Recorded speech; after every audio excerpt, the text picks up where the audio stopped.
असहयोग आंदोलन का परिणाम एवं महत्व।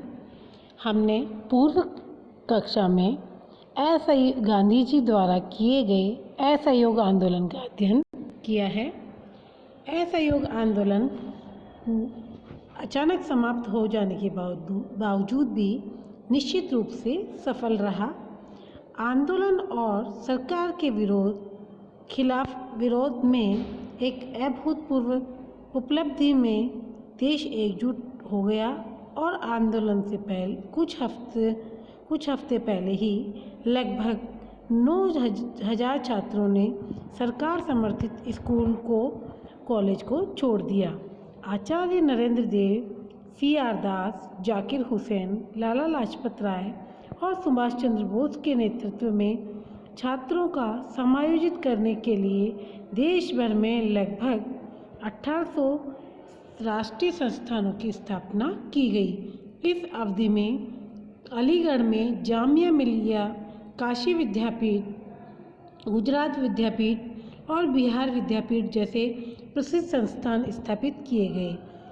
बंगाल में पंजाब के बाद शैक्षिक बहिष्कार सबसे अधिक सफल रहा। बिहार, बॉम्बे, उड़ीसा, उत्तर प्रदेश और असम के क्षेत्रों में भी कार्यक्रमों में सक्रिय भागीदारी देखी गई।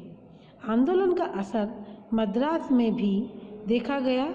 वकीलों द्वारा कानून अदालतों के बहिष्कार की तुलना से शैक्षिक संस्थानों का बहिष्कार अधिक सफलतापूर्वक रहा।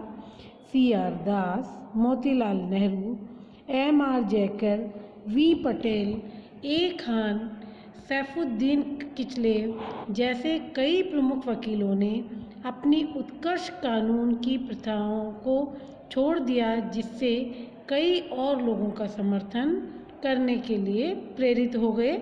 एक बार फिर उदाहरण के लिए बंगाल का नेतृत्व किया, जिसने उत्तर प्रदेश, आंध्र, पंजाब, कर्नाटक जैसे अन्य राज्यों को भी प्रेरित किया। कानून अदालतों और शैक्षिक संस्थानों का बहिष्कार अच्छी तरह से जारी रहा, लेकिन असहयोग का सबसे सफल कार्यक्रम विदेशी कपड़ों का बहिष्कार था। इसने विदेशी कपड़ों के आयात के मूल्य को 1920-21 में 102 करोड़ रुपए से घटाकर 21-22 में 57 करोड़ रुपए कर दिया गया। सरकार ने आंदोलन के विभिन्न केंद्रों पर आपराधिक प्रक्रिया की धारा 108 और 144 की घोषणा की। कांग्रेस वॉलंटियर कॉर्प्स को अवैध घोषित कर दिया गया। दिसंबर 1921 तक पूरे भारत से 30,000 से अधिक लोगों को गिरफ्तार किया गया। महात्मा गांधी को छोड़कर अधिकांश प्रमुख नेता जेल के अंदर थे। दिसंबर के मध्य में मदन मोहन मालवीय ने अंग्रेजों के साथ बातचीत शुरू की, लेकिन वह निरर्थक साबित हुई। अंग्रेजों द्वारा लगाए गए नियम और शर्तों का मतलब था खिलाफत नेताओं का बलिदान करना, जो गांधी जी को स्वीकार नहीं था। गांधी जी के आंदोलन को रोकने का जो निर्णय लिया गया चोरा चोरी कांड के बाद, गांधी जी द्वारा आंदोलन को जो अचानक रोका गया, उससे सुभाष चंद्र बोस और जवाहरलाल नेहरू जैसे नेताओं द्वारा इसको असंतोष के साथ लिया, जिन्होंने खुलेआम अपनी निराशा भी व्यक्त की। साथ ही उन्होंने ये तर्क भी दिया कि जिस आंदोलन ने ब्रिटिश सरकार के खिलाफ जनता में पर्याप्त उत्साहित भागीदारी हासिल की थी, उसे इसकी परिणति तक पहुंचाने की अनुमति दी जाए। उन्होंने आशंका यह भी व्यक्त की कि देश में बड़े पैमाने पर दंगों के कारण हिंसक विरोध प्रदर्शन और असंतोष फैल सकता है। हालांकि गांधी के इस निर्णय से स्वतंत्रता आंदोलन कई वर्षों के लिए पीछे हट जाएगा, लेकिन कोई भी व्यक्ति उन दलीलों को नज़रअंदाज नहीं कर सका जो गांधी जी ने नैतिकता की रेखाओं के सामने रखी थी। उनका ईमानदारी से मानना था कि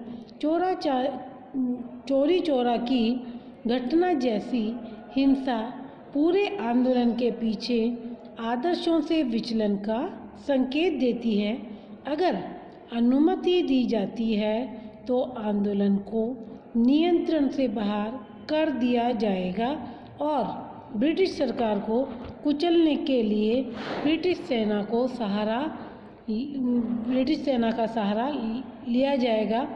आंदोलन स्थगित होने के कारण सरकार ने गांधी जी से दृढ़ता से निपटने का फैसला किया।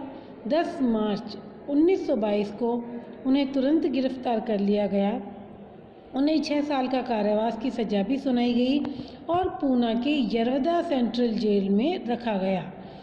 असहयोग प्रस्ताव से राष्ट्रीय नेताओं में मिलीजुली प्रतिक्रिया प्राप्त हुई, जबकि मोतीलाल नेहरू और अली ब्रदर्स की पसंद ने गांधी के प्रस्ताव का समर्थन किया। इसे एनी बेसेंट, पंडित मालवीय और आर.सी. दास जैसी प्रमुख हस्तियों का विरोध मिला। उन्हें डर था कि ब्रिटिश सरकार के खिलाफ बड़े पैमाने पर कार्रवाई से व्यापक पैमाने पर हिंसा हो सकती है, जैसा कि रॉलेट एक्ट के विरोध में हुआ था। अब आता है असहयोग आंदोलन का महत्व।